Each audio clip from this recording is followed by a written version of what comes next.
தமிழ்நாட்டில் இருக்கக்கூடிய 38 மாவட்டங்களின் பேருந்து நிலையம் 2026ல் உள்ள பொதுமக்களுக்கு தேவையான வசதிகள்லாம் இருக்கா இல்லையா அப்படின்னு நம்ம பார்க்குற சீரீஸில் அடுத்ததாக வந்திருக்க மாவட்டம் தான் கிருஷ்ணகிரி பழைய பேருந்து நிலையம். ஆல்ரெடி புதிய பேருந்து நிலையத்தில் என்னென்ன குறைகள் இருக்குது, என்னென்ன நிறைகள்லாம் இருக்குன்னு வீடியோ போட்டிருக்கேன். பார்க்காதவங்க பார்த்துட்டு வந்துடுங்க. சரி, வாங்க வீடியோக்குள்ளே போகலாம்.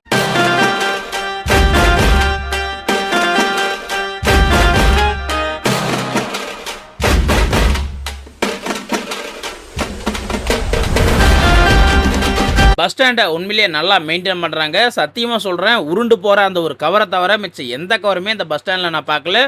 உண்மையிலேயே மெயின்டெனன்ஸ் சூப்பராக பண்ணுறாங்க. மூக்கில் போக விடலை, ரொம்ப அழகாக பீடி பிடிக்கிறாருல்ல. முதல்ல பஸ் ஸ்டாண்டுக்குள்ளார விற்கக்கூடிய புகைப்பழக்கங்களை எல்லாத்தையுமே தடை பண்ணணும்.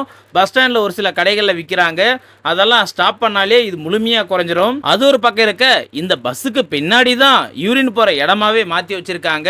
அதுக்கான காரணத்தை நான் சொல்கிறேன். இப்போ நீங்கள் பார்த்துட்டு இருக்கிறது தான் ஆண்களுக்கான இலவச சிறுநீர் கழிப்பறை. இதை கொஞ்சம் ஹைட்டாக கட்டியிருந்தா பரவாயில்ல, இது கொஞ்சம் ஹைட்டாக கம்மியாக கட்டியிருக்கிறனால யார் யூரின் போனாலையும் யார் உள்ளே இருக்காங்க அப்படின்றத ஊரே பார்க்குது.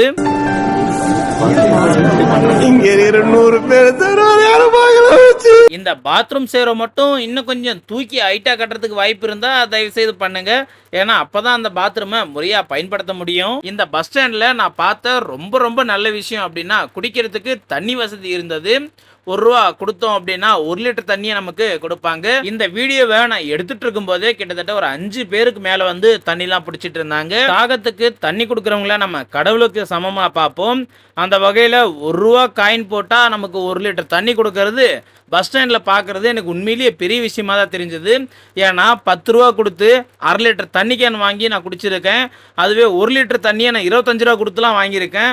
அந்த மாதிரி பழைய அநியாயங்கள் பஸ் ஸ்டாண்டில் நடந்துட்டு இருக்க சூழல்ல ₹1 காசு கொடுத்தா 1 லிட்டர் தண்ணி கொடுக்கறது எனக்கு பெரிய விஷயமா தான் தெரியுது. அது மட்டும் இல்லாமல் இந்த தண்ணி சுத்திகரிப்பு நிலையத்தை சுத்தமாக வச்சுக்கிறதுக்கு ஒரு அக்காவை அப்பாயின்மெண்ட் பண்ணியிருப்பாங்க போல. அந்த அக்கா உண்மையிலேயே இந்த இடத்த ரொம்பவே சுத்தமாக வச்சுக்கிறாங்க. அதுக்கு என்னுடைய மனமார்ந்த வாழ்த்துக்கள். அது மட்டும் இல்லாமல் ஒரு பஸ் ஸ்டாண்ட் அப்படின்னா குடிக்கிறதுக்கு குடிநீரும், மொபைலோ அல்லது வேற ஏதாவது பொருள் வச்சிருந்தோம் அப்படின்னா அதெல்லாம் சார்ஜ் போகிறதுக்கான ஒரு இடமும், பொதுமக்கள் பேருந்து வர வரைக்கும் அமர்வதற்காக ஒரு அழகான இருக்கைகளும், சுத்தமான இருக்கைகளாக இருந்தால் கூட ஓகே தான்.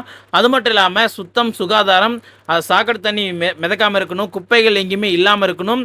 இந்த மாதிரி அனைத்து வசதிகளும் இருக்கக்கூடிய பஸ் ஸ்டாண்டை கண்டிப்பாக நான் தேடி தேடி வீடியோவை போட்டுக்கிட்டே இருப்பேன். கண்டிப்பாக அடுத்தடுத்த வீடியோவை நம்ம அடுத்தடுத்த மாவட்டங்களில் பார்க்க போகிறோம். கண்டிப்பாக உங்களுடைய ஆதரவை எனக்கு கொடுங்க. இந்த பஸ் ஸ்டாண்டில் நான் பெருசாக குறைகள் அப்படின்னு சொல்கிறதுக்கு எதுவுமே கிடையாது. உண்மையிலேயே சூப்பராகவே மெயின்டைன் பண்ணுறாங்க. பொதுமக்கள் தான் குப்பையை கண்ட இடத்துல போடுறதும், யூரினை கண்ட இடத்துல போகிறதும் பண்ணிக்கிட்டு இருக்காங்க. அதெல்லாம் பொதுமக்கள் நம்ம திருத்திக்கிட்டாலே எல்லாமே மாறிடும்.